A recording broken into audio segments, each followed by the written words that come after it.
Welcome to the night of thriller and crime, presented by Goldman's. Detective Radio brings to you an auditory world filled with mystery, mayhem, and masterful storytelling. If our tales keep you on the edge of your seat, give us a like and subscribe.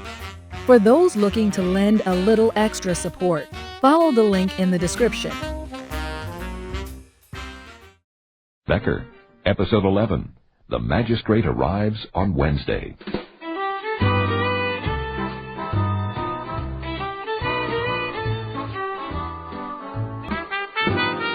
Few things galvanized Sergeant Drake more than the appointment of the new magistrate.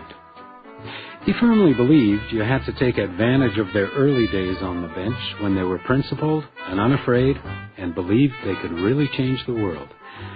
The days before, they became bitter and frustrated at seeing the same criminals and the same crimes over and over again. As for me, I was more than happy to help, particularly since Drake was after the gamblers. Not the sociable poker players, you understand, but the high-stakes, take-your-farm, no matter what charmers.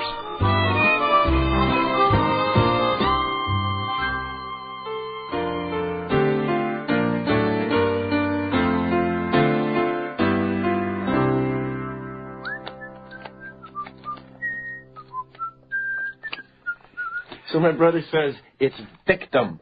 The victim was the blue-tailed fly. Everyone knows it's verdict. The verdict was the blue-tailed fly. Exactly. Could we please I'll see Mr. Becker's 100 and raise it another 2. He beat the pulp out of me over that, but I never gave in. Drove him crazy. Little things, eh? I'll raise you another 3. There are situations in which it is genuinely unwise to bluff. Just play cards, Harlow. Mr. Becker. I am inclined to think your estimate of Mr. Coe's intentions is accurate. I'll see you, sir. That's it then. 3s and 7s. Looks like my luck's changing. But not quite enough. Thank you, gentlemen. I'd like a new deck. Your privilege, sir. Are you in, Mr. Becker? I can't afford not to be. There speaks a true gambler. You think we could just play in silence? Did I say something? Whistling that stupid song again. Cut. What say we up the ante, say $150? Ooh, might be a bit too rich for me. Mr. Becker? I'm not sure. Give you a chance to win back some of the money this crook's won from us. Be careful, Mr. Coe. Even at the poker table, there are rules. Yes, there are, Mr. Harlow. You're suggesting? Yeah, let's just calm down now, all right? No one's suggesting anything. Keep out of this. Okay. Where are you going? I thought I'd just take a little walk along the hall. Let you fellows work out your own problems. The game's over, then? I just wanted some air. Not allowed, I'm afraid. Okay, I apologize. One more hand for friendship. Okay. Why not? Good for you, sir. 150, wasn't it? Cut. What the? Police, this is the raid. Oh, my God. Just stay put, sir. You two, believe me, I have no intention. Keep your hands where I can see them. He's got cards in both sleeves and the right-hand pocket of his jacket. Very observant, Mr. Becker. I've seen a lot of cheaters, Harlow. And I've seen a lot of cops. I would never have suspected. I'm the hotel detective. That explains it. Yeah? There's a certain sophistication not found in your average Mountie. Comes from rubbing up against a higher class of people. James Harlow, I'm arresting you in the name of the king. Can I get my bank draft back then? That's up to the magistrate, Mr. Coe, Howard Coe. Where do I find the magistrate? He'll be here in 3 days, if we're lucky. That long? You think you're going to hold me for 3 days? Not a hope. Like to make a small bet on that?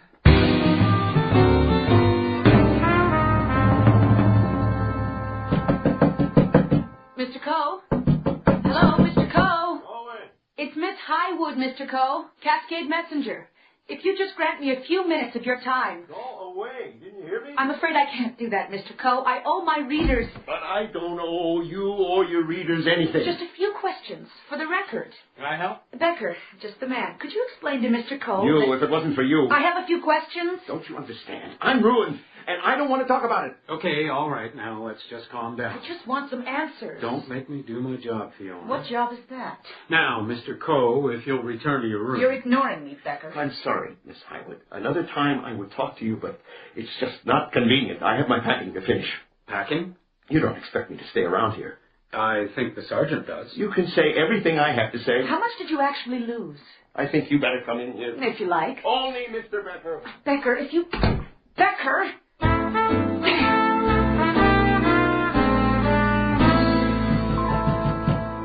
Don't worry, she'll give up soon. You better look at this. Absolute quiet is strongly advised. Undue use of the vocal cords could have the most severe medical consequences. I assume this isn't a note from your doctor. It was pushed under my door a couple of hours ago.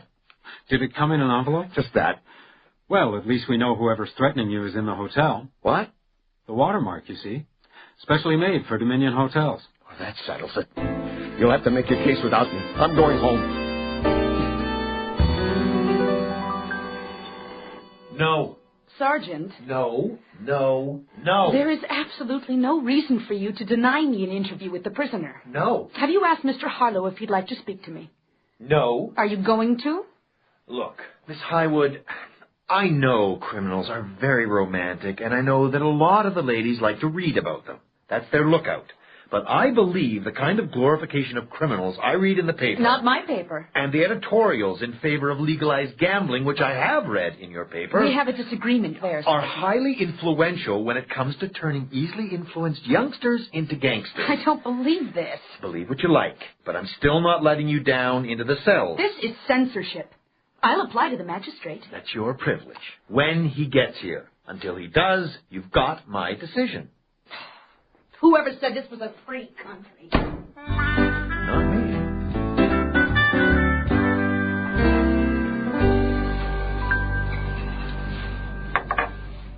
So Mr. Coe received a threatening letter and he ran. That's about it. Why are you telling me this? Why not? You weren't all that cooperative this morning. This morning I was doing my job. Now I'm not. That's it? I'm afraid so. So what are you going to do about the threat? Actually, there's not a whole lot I can do. I'm pretty sure the one against Coe came from inside the hotel, but that's about all I've got. What about the others? What? I mean, you said the one against Coe. Doesn't that imply there were others? I got this a couple of hours ago. You won. Don't think you'll win again. Well, this is terrible. What are you going to do? For the moment, keep my eye on the door. You'll have to stay with me. I don't think so. Well, of course you will. They're going to be looking for you at the hotel. Well, that's it. It's got to be someone who works at the hotel. Why do you say that? It's obvious. You'd have to know where your room was to deliver this. Unfortunately, whoever it was put it in an envelope and dropped it in the hall. A bellboy picked it up and brought it to me. Harlow's got to know who's doing this, doesn't he? Probably. Maybe if I talk to him. Why would he tell you? These guys love it when you write about them. He might let something slip. Forget it. Why? I don't want you involved. And even if I did, Neil will never let you near him. Why? He doesn't think you're serious enough on some issues. He thinks you take gambling much too lightly. You could convince him. But I agree with him. For God's sake, Becker, this is 1925. I'm sorry, Fiona, but I can't what let you... do I do to convince the official and the unofficial guardians of the community that I take my work every bit as seriously as they do? Maybe you should start by interviewing the victims before you put all your efforts into flattering the criminal. If you remember, I tried to interview the victim, Becker. You stopped me. Mr. Coe didn't want to talk to you. Well, that doesn't matter. Unfortunately, it does to the people who employ me. That excuse is getting a little thin, Becker. Look, we've got a new magistrate arriving soon. Why don't you concentrate on him? I assume they like to be flattered as much as criminals do. Could he get me in to see Harlow? At the moment, he's probably the only person who could. What's his name? Prentice, I think. Judge A.E. Prentice. I'll see you later. What? I've got work to do. Oh, and Becker, the offer I made earlier. About staying with me? I'll be downstairs in the office if you decide to take me up on it. I would love to have taken her up on it. But I wasn't going to. Not until I found whoever it was who was threatening me. I wasn't bringing that to her. Besides, I had a criminal to flatter. I was never very good at flattering people. Not that Harlow would have noticed. He was so sure of himself, he probably didn't notice a thing I said. No, I got no idea where they came from. They are kind of humorous, though, aren't they? If you're not being threatened. And I assume you've got no idea who might have sent them. It wasn't me. Yeah, well, if you find out who it is, let him know it's not going to work. You sure about that? Yeah, I'm sure. Bet you I'm out of here in less than a week. You're on. Steaks? No stakes, Harlow. It'll be enough for me to know you lost. And to know you lost. Someone wants to see you, Becker. Oh, yeah? Who's that? The new magistrate. I'll be right there. Looks like things are moving faster than you thought, Mr. Harlow. Faster than we both thought, Mr. Becker. Give my regards to the judge. Tell him to drop in if he's got a minute. I'd hate to leave without seeing him. Don't worry. You won't. We'll see. I'm not going to stand here forever, Becker.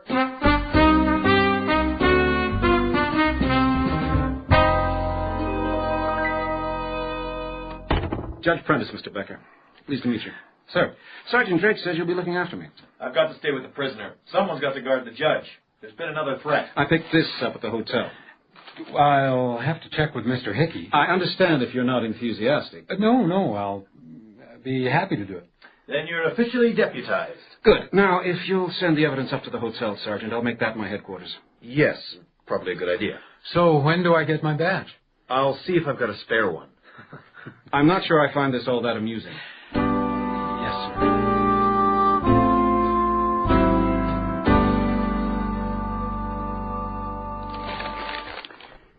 Absolute quiet is strongly advised.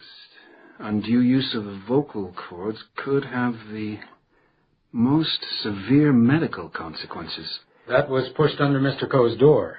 The victim your sergeant let go. There's no way he could have detained him, sir. I am acquainted with the law, Mr. Becker. Yes, sir. Now, this one you received was dropped on the floor? Yes, sir. But you have no idea when? I could make an educated guess. Yes, well, we're not looking for a guess, educated or otherwise. Did you question the bellboy? He didn't see anything. Perhaps I'd better talk to him. As you please. Exactly. Now, the threat against me was left at the hotel desk. Around 1 o'clock. But the clerk has no idea who left it. It was checkout time. It's very crowded. You should have had them on their toes, Becker. Yes, sir. Now, what are you doing at the moment to trace these threats? Well, there's not a lot I can do at the moment, sir. You know what I mean. I've got the staff on the lookout. At last. And I was talking with Harlow when you arrived. No results there, but if I kept at it, he might have let something slip. You think so? He's an arrogant sort of bastard. Probably thinks he'd never let anything slip, but in some ways, men like that are the easiest. They're too busy preening to keep a close eye on what they're saying. Interesting theory. I'll keep it in mind when I meet him. Do you have a gun, Mr. Becker? No, sir. Then how do you expect to guard me? I'll manage. Don't you think you're underestimating your opponent just a bit? Most criminals are fairly stupid, sir. Really? Well, this one seems to be a bit more intelligent than his pursuers, if you take into account his ability to remain free.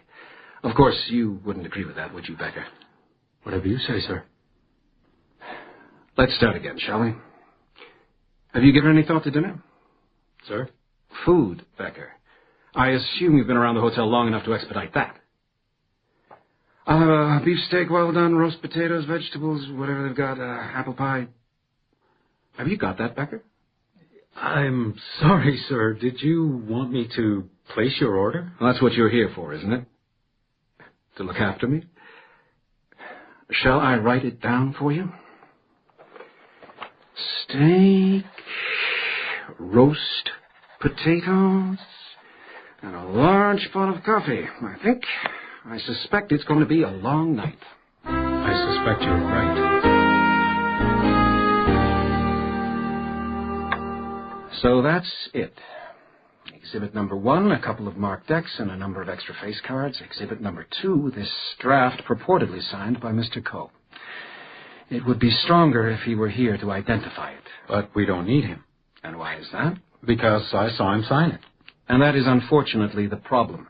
Everything in this case seems to depend on you and your friend, the sergeant. Strictly speaking, we don't even have a victim. Because someone scared him off. But that someone wasn't Harlow. That's the one thing we know for sure. So he has an accomplice. Can you produce him? Given time. My court sits tomorrow, Becker. Maybe we're overlooking something. Can I see the notes again? Be my guest. They're on the chair. Let's see. Undue use of the vocal cords could have the most severe medical consequences. All right, what do we know? He's got an educated turn of phrase. He's using hotel stationery. Take your time. I don't see it. Exactly. That's it, then. You can call the sergeant and ask him to release the prisoner. What? Release the prisoner? I told you, Becker, we don't have a victim. Yes, we do. Me. I lost more money in that game than Coe. But it wasn't your money. You and your friend the sergeant ensnared Mr. Harlow. Morally, I find that a shabby basis for a prosecution. And frankly, without corroborating testimony... But the man's a cheater. We can prove it. Not without evidence, Becker. Precise, scientific, physical evidence. You haven't read my deposition. Would it change my mind? It should. Then, by all means, let's be thorough. I'll read your deposition, and you can continue whatever it is you're doing with these notes. A statement of James Becker.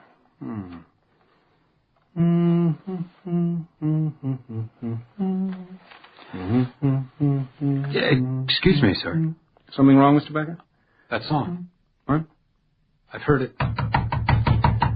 Answer the door, Becker. Perhaps you better stand over to the side. Are you sure that's necessary?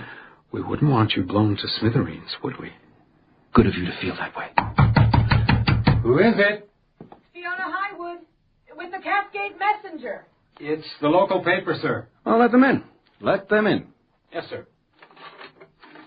Good evening, Mr. Becker. Miss Highwood, come in. Thank you. Miss Highwood, I'd like to present Judge Prentice. Judge Prentice, Miss Highwood. Oh. How do you do, Miss Highwood? You're not at all the way I imagined you.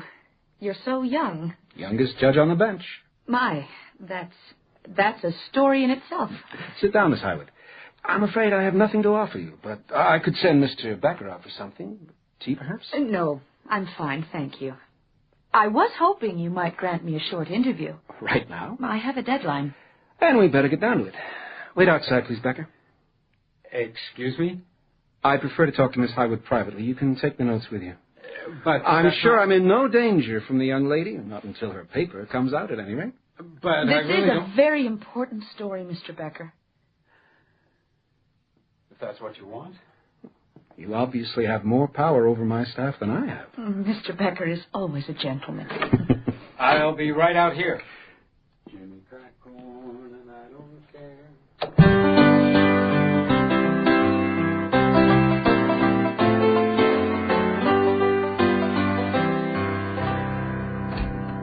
Thank you for your time, sir.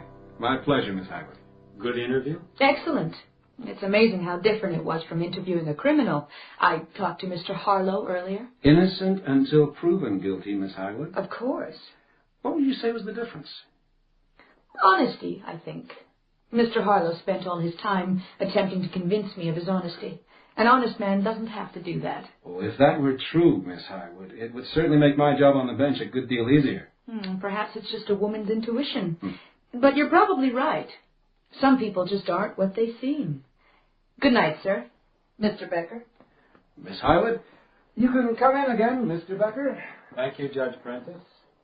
A very intelligent woman. I guess so. You don't think so? I spent a good deal of time chasing her out of the hotel. She's not a favorite of the manager's. I suppose that accounts for it. It? I noticed a certain tension. I try not to show You'd make a lousy poker player, Mr. Becker. Now, let's get back to your deposition. See if there's anything you're trying to hide in there. Yes, sir. Yes. He's gone and the jury wondered why. The verdict was the blue-tail fly. Jimmy Victim. What? Victim. The victim was the blue-tail fly. Not the way I learned it. You learned it wrong. Victim? The victim was the blue-tail fly? The old man died, and the victim was the fly that bit him? That's an interesting way of thinking for a judge. It has nothing to do with thinking, Becker. Those are the words. Well, it's not worth arguing about, is it? I can sing mine, and you can sing your words. He's gone, and the jury wondered why. The verdict was the blue-tail fly. No, if you can't sing it right, please don't sing it at all. Well, I'll try. Don't try. Just don't sing. Don't whistle. Don't hum. I'll try. You know, the more tired I get, the harder it is to control something like that. No more. I met a man recently. We were talking about things, parents, family, stuff like that. Turned out he was an orphan, raised by his big brother. Now, the brother looked after him like a father, quite reasonable, except that he was absolutely crazed on the subject of song lyrics. This wasn't too much of a problem until the man realized that his brother wasn't always right. In fact, about one song, he was completely wrong. You know what that song was? I've got a good idea. And if you were thinking the blue-tailed fly, you'd be right. The older brother insisted the words were, "The victim was the blue-tailed fly." But the younger brother, the man I was talking to, kept on singing "Verdict." The verdict was the blue-tailed fly. He probably thought he'd found a little area all his own, some independence, when the elder brother suddenly exploded, beat the pulp out of him, all over the blue-tailed fly. Being right means a lot to some people, Becker. Yeah, big brothers, judges. Just what do you think you know? Only what Miss Highwood told us. Some people just aren't what they seem. Since I know she didn't interview Harlow, I assume she's talking about you. She could have meant... And as you're as crazed about the words to songs as Mr. Harlow's brother, I think we'll find out you're not Judge Prentice. Ingenious. But hardly evidence. Oh, yes, evidence. Precise, scientific, physical evidence. You're a good student, Mr. Becker. Let's see if this meets the criteria. Exhibit number 3. The notes you were generous enough to let me study in the hall. Notice the handwriting? How would you characterize the writer? Pedantic, arrogant, someone who might feel it necessary to write out his dinner order for a subordinate? Maybe a bit too good. Now, exhibit number 4. One dinner order which I am prepared to swear you wrote out, and which you'll notice is in exactly the same hand as exhibit number 3. And you think that means... That means you're not going to walk into court tomorrow and dismiss the case against your little brother for lack of evidence. Now I will call Sergeant Drake. It takes a certain cunning to use a man against himself, Becker. But it's still stupid to walk into a lion's den armed with nothing but faith. That sounds like a revolver, mister. Is it Harlow as well? Put down the phone, Becker. Slowly. I told you... Put it down and turn around. Okay. Don't shoot. Not until I've got a chance to shoot back. So you had a gun after all, Becker? I like to play my cards close to my chest. So where do we go from here? We could throw the guns away. I don't think so. Then we wait. One of us is bound to fall asleep. I don't think so. You can't leave. You're not going to shoot me, Becker. And you know, if I shoot you, then there's no reason for me not to shoot anyone else who gets in my way. Are you prepared for that? You know I'm not bluffing.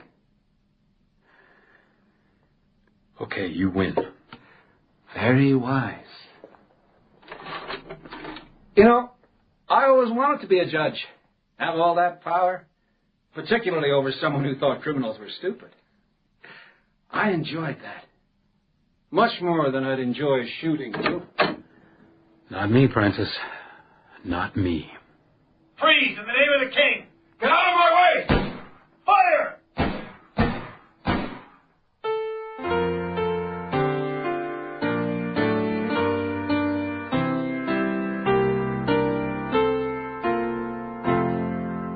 So you got Drake, and I'm impressed.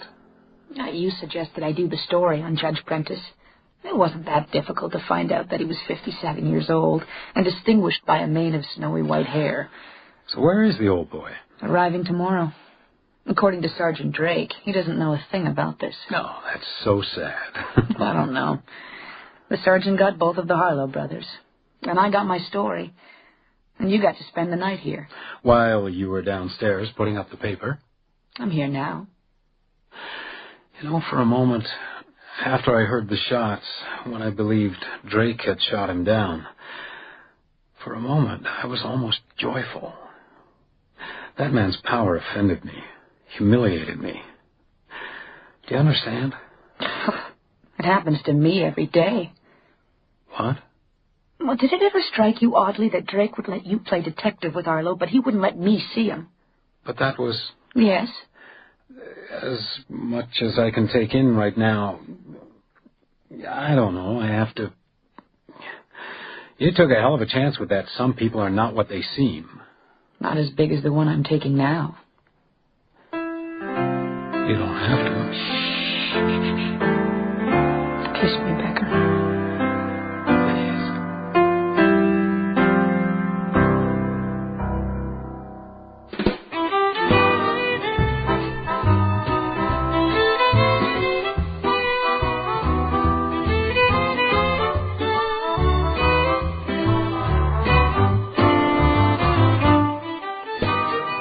You just heard The Magistrate Arrives on Wednesday, Episode 11 of Becker, written by Martin Kinch.